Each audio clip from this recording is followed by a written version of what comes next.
au service de l'éducation béninoise depuis 1992, l'UATM Gaza Formation, avec ses 23 filières agréées, vous offre la revue de presse sur JS Communication. Mesdames, Messieurs, bonjour. Hier, mercredi 30 octobre 2019, Patrice Talon et les membres de son gouvernement étaient en conclave hebdomadaire.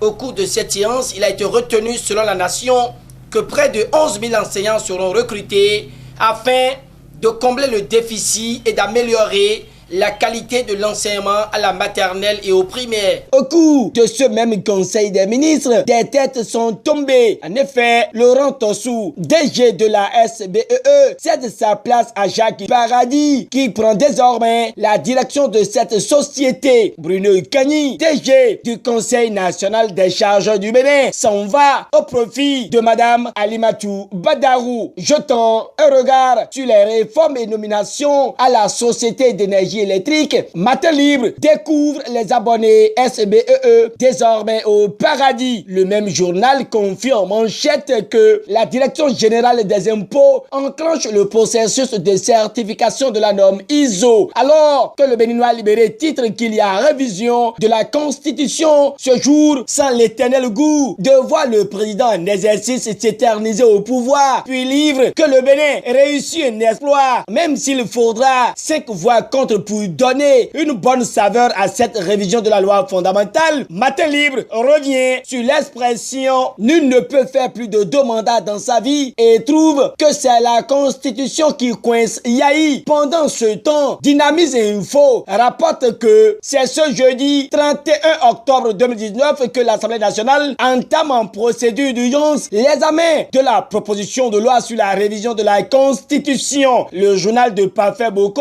voit qu'au regard du grand intérêt qu'il accorde à la question au détriment des alternatives pour soulager les populations en grande difficulté et la célérité qui caractérise leur démarche, Dynamise Info voit les députés face à leur conscience à défaut d'une minorité de blocage. C'est avec l'appel du personnel du Bénin Marina Hotel à Patrice Talon que la Nouvelle Gazette intervient dans ce point de presse et déterre que les employés de cet hôtel face à la presse hier à Kodiam demandent au chef de l'État de venir mettre fin à leur chemin de croix. Le journal de Gabin à sa balance l'appel de Joël Aïvo pour sauver l'école béninoise. Et Matin Libre ajoute qu'avec Top École 6e édition, MTN Momo offre 350 kits aux enfants de Zem. Toujours pour le rayonnement de l'école béninoise, Matin Libre nous révèle qu'il y a la construction de 32 écoles à Cotonou et Nyonofon lance les travaux. Moretti et son équipe restent engagés dans le combat de la modernisation des pratiques. C'est ce que le matinal retient des 100 jours de la haute autorité de la communication 6e mandature avec un bilan positif et une présence remarquée sur le terrain. Mesdames, Messieurs, c'est sur cette note du journal Le Matinal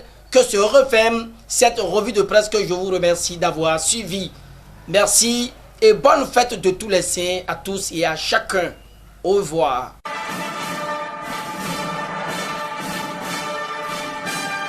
C'était la revue de presse offerte par l'UATM Gaza Formation sur JS Communication.